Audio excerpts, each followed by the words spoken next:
Good morning everyone. Today for the journal club topic I am discussing the paper based multiplexed colorimetric device for the simultaneous detection of the salivary biomarkers. It is published in the journal Biosensors in 2021 with an impact factor of 5.6. So coming to some common terminologies that are used to that we used to know for discussing this journal club. Paper-based device. It is a small testing tool as made out of paper that uses its absorbent capacity and channel-like structure to move liquids and perform chemical reactions. Multiplex detection. It is the ability of the test for several substances to identify for the several substances here biomarkers at the same time in a single device. Colorimetric testing, a test where the test result is shown as a visible color change. Here the test result color change was from blue to pink in this paper, which indicates the presence of large amount of a target substance. The target substance I will be discussing in the following topics. And also the biomarkers. These are measurable substances in the body like glucose, lactate and cholesterol specifically measured here that provide information about the person's health and in the disease conditions. Multi-branch gold nanoparticles. These are tiny gold particles with many branch-like shapes that can change color when reacting with certain chemicals, making them useful for detection tests. So coming to the novelty, aims and objectives. It is the first study to demonstrate a fully integrated paper-based device for simultaneous detection of 3 salivary biomarkers, one for the glucose level, one for the lactate level and one for the cholesterol. Glucose for the diabetes, lactate for the muscle fatigue and activity and cholesterol for the heart disease conditions. Uses multi-branch gold nanoparticles that change color from blue to pink when there is high levels of these biomarkers with abnormal biomarker levels. Fabricated in a single step using CO2 cutting laser edge technology, making it fast, 5 seconds per device and low cost in nature.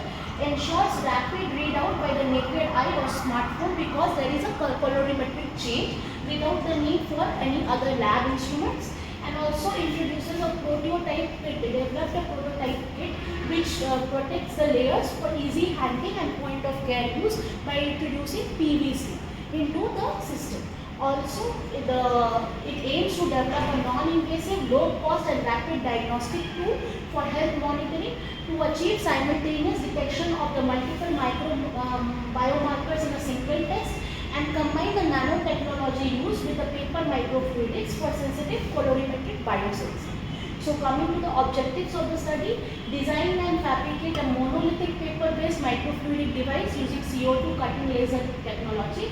Functionalize the detection zones with the use of gold nanoparticles and specific enzymes for glucose, lactate and cholesterol levels. Also optimize the disease conditions, that is the enzyme concentration, pH levels and also the halogen concentration for fast to clear color change, and validate this device using real saliva samples from healthy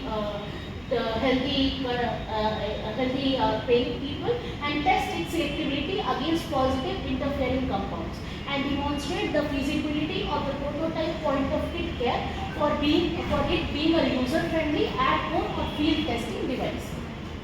So coming to the materials and methodology, they created a paper-based microfluidic device which had a central sample saliva collection zone connected with 3 detection zones.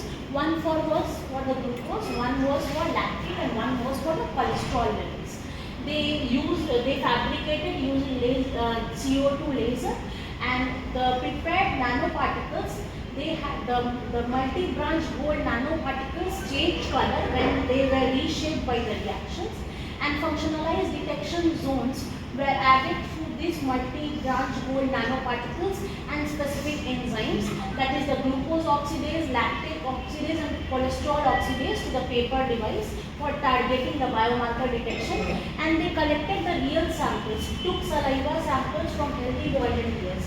The study was based in Italy and stimulated disease conditions. They spiked the saliva with above normal levels of glucose, lactate and cholesterol to mimic the pathological states and ran the colorimetric test.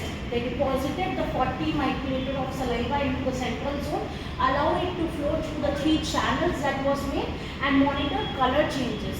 When there was an increase in spike, it changed from blue to pink within 10 minutes, and these results were analyzed with smartphone and processed images through image-based software to measure the color intensity and check the selectivity. It tested also against possible interfering sugars, the naturally present sugars, that is the fructose, lactose, sucrose and mannose, to confirm the device accuracy, whether it is giving any false positive results or not, and also built a prototype kit, created a protective PVS mask layer to make the device more robust and user friendly for point of care testing.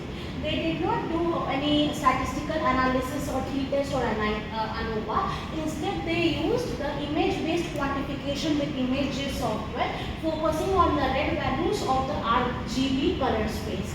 And each experiment was repeated 3 times per sample, and the average values were reported. Error bars were shown to represent variability across the independent measurements. What were the parameters that were compared?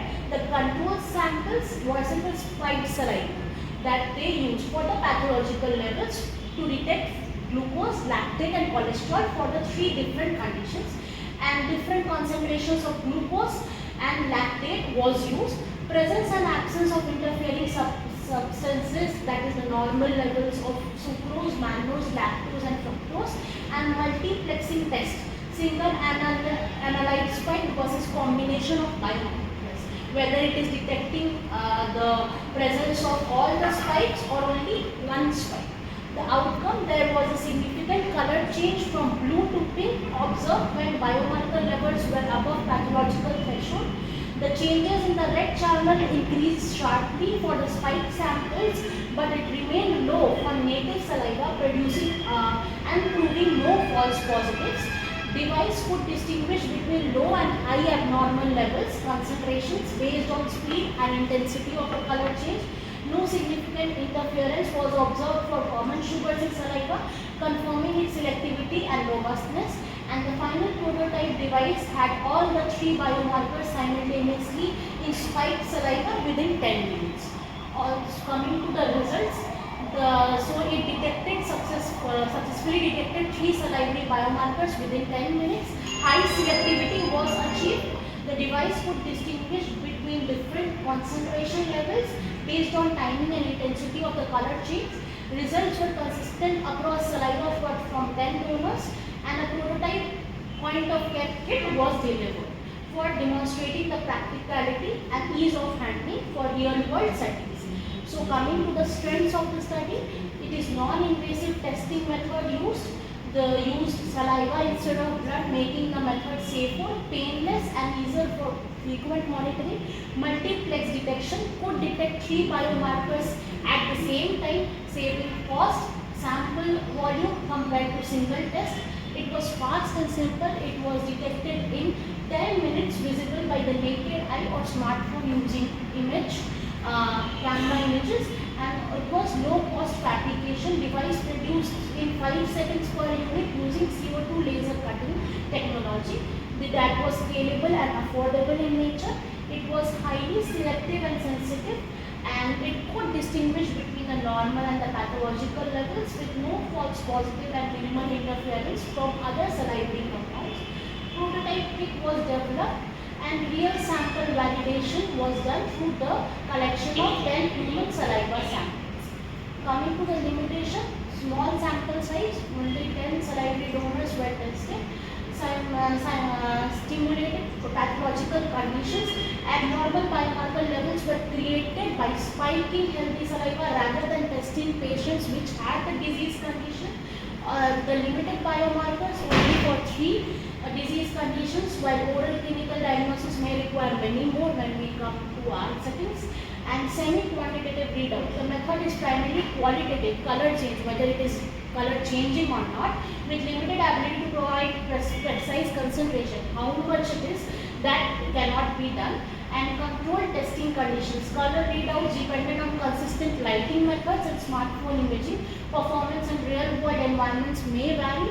And it was short-term evaluation, long-term stability and storage of the device, self-life, robustness in the field of use were not carefully assessed. So coming to the type of the study designs and whether the guidelines were followed or not, this article is an experimental laboratory-based studies. They designed, fabricated and tested a novel paper-based biosensor device, and the guidelines checklist adherence list follows the general scientific reporting guidelines, but it is not framed under the clinical trial guidelines like CONSORT or SCORE, since it is not a clinical or epidemiological study.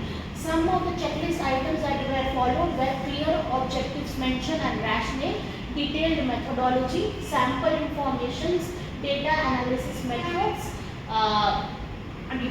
results reporting, figures, reproducibility and interference tests. Ethical approval was taken by the ethical committee of the organization.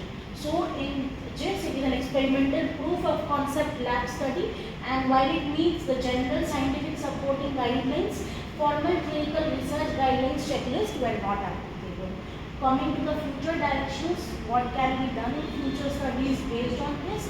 We should do the clinical validation to test the device with larger and more diverse patient population with actual disease conditions, expand the biomarker panel apart from 4 to detect more disease-related biomarkers beyond the glucose, lactate and the cholesterol levels, improve the quantification methods, make the device so that it is fully quantitative, not just semi-quantitative on only the color changes, enhance the robustness, long-term stability and the shelf life of the paper-based device should be assessed. Point of care integration should be done with smartphone apps and portable readers, and scalability, optimize production methods for mass manufacturing to reduce costs and also for wider applications to apply the same approach to other non-invasive fields. Thank you so much.